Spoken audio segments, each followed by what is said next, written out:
My name is Rika. I'm the founder and executive director of InABLE. InABLE is a nonprofit organization based in Washington, DC and Nairobi, Kenya, with a simple mission to empower the blind and visually impaired in Africa through technology. I want to say a special thank you to the Ministry of Education and UNICEF for inviting me to be part of this conference. Thank you. Thank you, Irene. The first question we wanted to ask you, could you please tell us about InABLE and what inspired you to start this work? Great. So about maybe 14 years ago or longer, I was hosting kids from my village. I come from 45 minutes from Nairobi, but what happens in my neighborhood is that in my village is that the kids do not have very high literacy rates. So I was trying to host the kids at a local library, which was like 15 kilometers away. And most of them, 60 kids, had never been to a library before. In the process, the librarian was kind enough to invite the school for the blind that was right next door. And when the kids came, I realized we did not change the agenda. We just plugged them into the different activities. But what caught my attention is the fact that the kids were very confident, very competitive. In fact, for the specific events, they won most of the awards. At the same time, when I tried to dig deeper to find out what do they do after graduation, because I was told this school has been there for 50 years, of course, nobody wants to say. Then I got to learn they get into begging and prostitution for survival. Then when I came back to the States, I realized that during the same events that these kids share Braille books. So it was very difficult for me to comprehend because I'm thinking, Braille, you share Braille books, you're 4 kids, you're blind, how does this happen?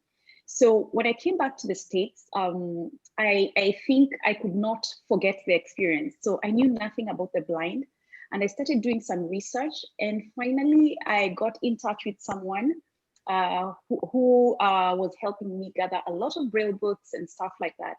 And then when I went to see her after about 6 weeks in her office, I was very surprised to learn that she was blind. I even had to ask her to please stop. I didn't realize you were blind. We've been talking for 6 weeks.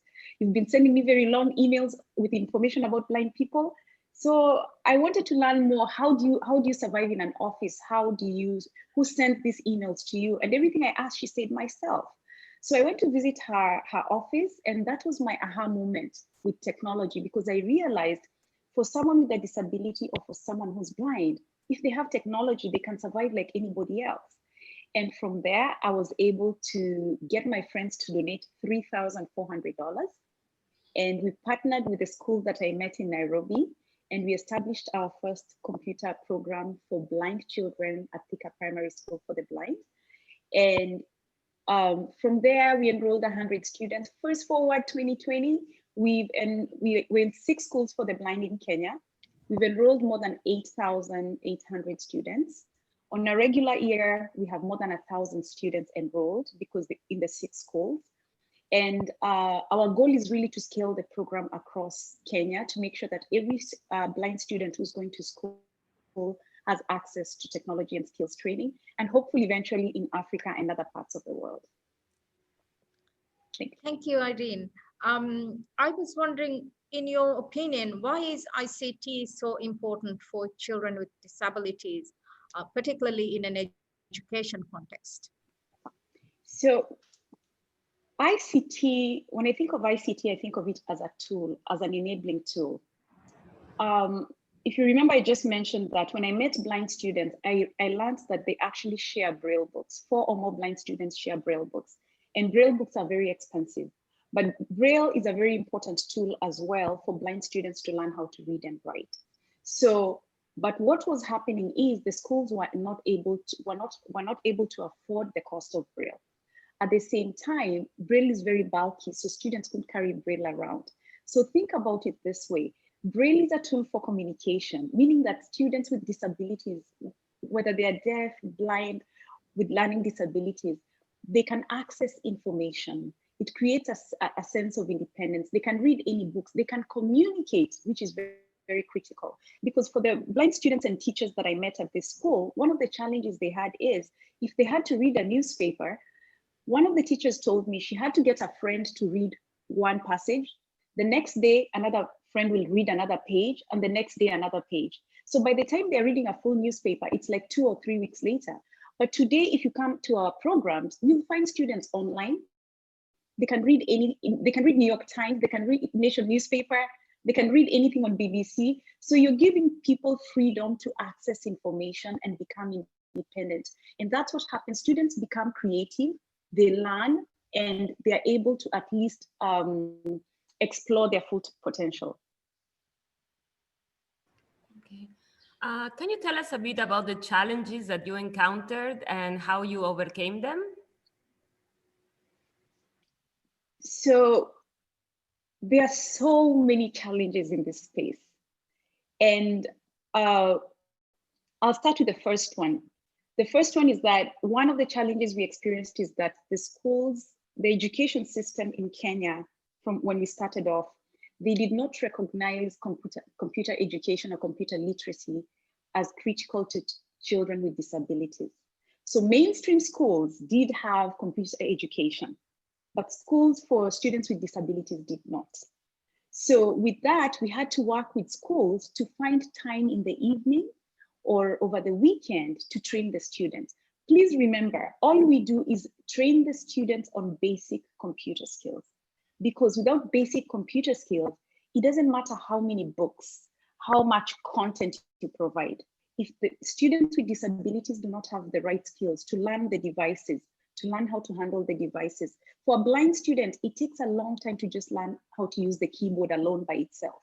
But if you walk them through that journey to a place where they're independent, then they're able to move to the next step. So it's very critical for governments to be able to understand the importance of having computer education as part of the curriculum for students with disabilities.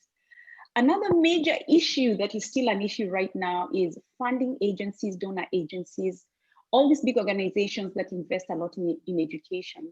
They've spent millions of dollars worldwide in Africa. I'm sure even in Asia, it's the same thing. But very little has gone to children with disabilities. So for many years, I felt that they were actually enabling the environment, because if you're spending millions of dollars, there are students with disabilities within that education system. So you should be able to get data and find out of X amount of dollars, how much went to students with disabilities.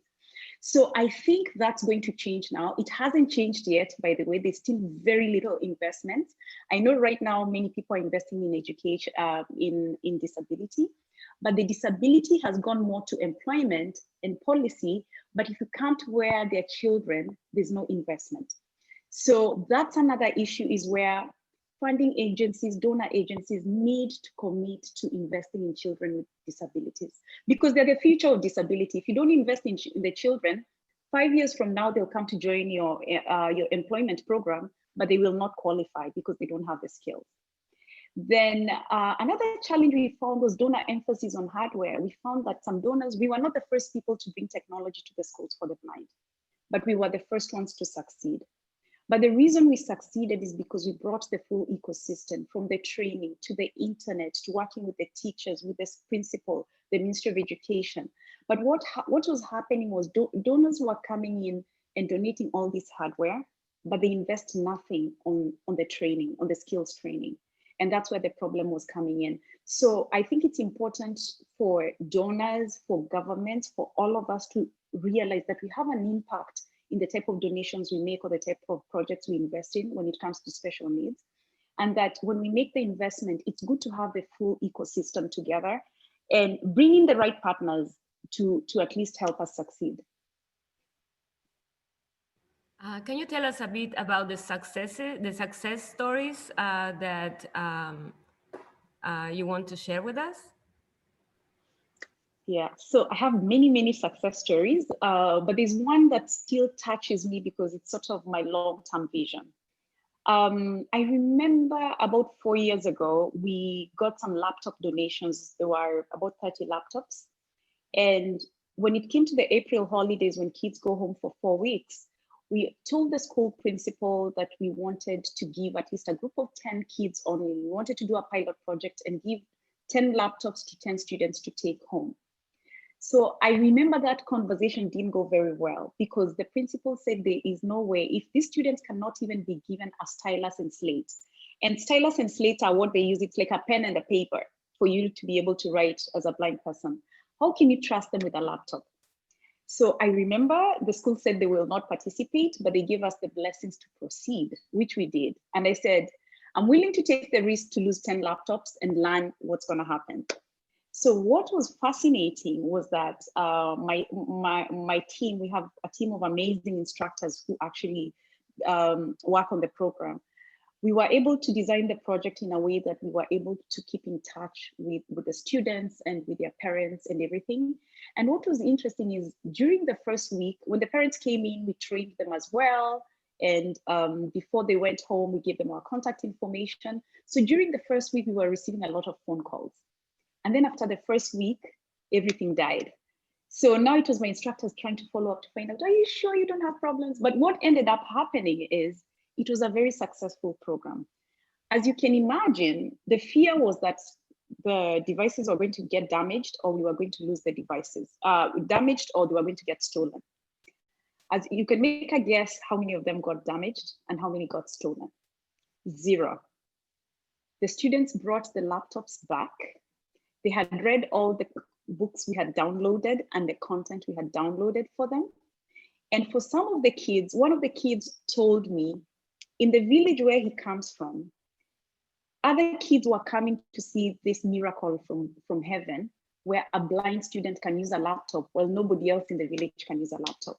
So the lesson from that was that we need to believe more in the power of these children. Disability does not mean anything. Disability does not mean inability.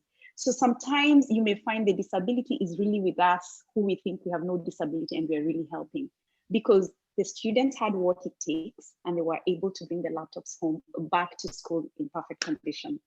So that is one. The second, for me, I say that as a success story because my goal is to make sure that every child with a disability can have access to their own laptop with the right skills.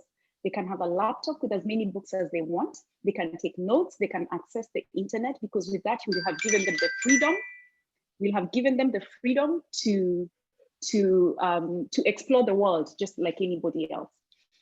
So the other one that's really important to me that I call a success is we've found that students with disabilities have many other gifts that some of us may not have.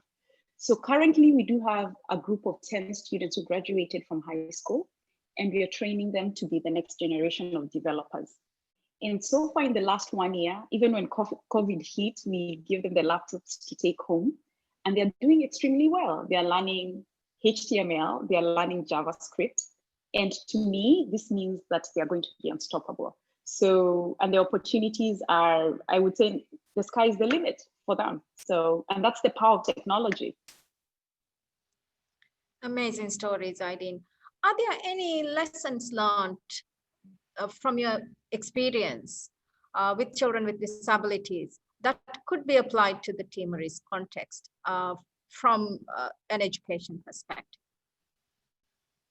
Yes, so one of the main lessons is that it's a team effort. And when you have a good team, it's very critical for you to provide a program that's a full ecosystem. Don't just provide one piece and someone else is doing another piece and work independently. If you're going to deliver well on this program, the Ministry of Education needs to embrace the program and bring in the right partners to work together. The ministry doesn't have to figure out everything. In every country, you'll find there's some small NGOs that have really been doing some amazing work in disability, and they have a lot of knowledge that people can actually tap into. So that's why I say it's a team effort, because if the ministry comes with its power and the things that need to be done, UNICEF comes with its speciality in what you can do. You pull someone else in who specializes in development of content, you bring them in. Someone else who can help distribute hardware, software, internet connectivity, then you'll have a full program.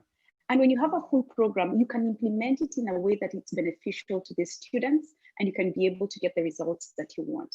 So the one thing I would say is, if you invest in children with disabilities, then you're investing in the future of disability.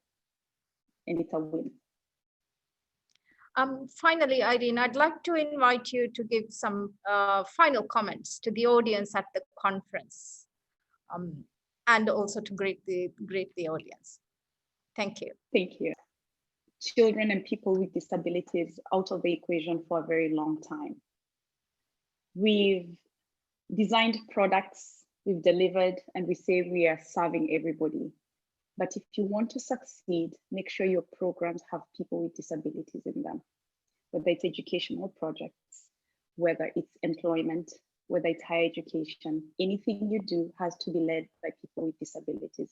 They live the life, they know the challenges, they will give you the feedback you need. So as we continue to go, if we are saying we are funding programs, the programs need to be inclusive and truly inclusive by involving the people themselves.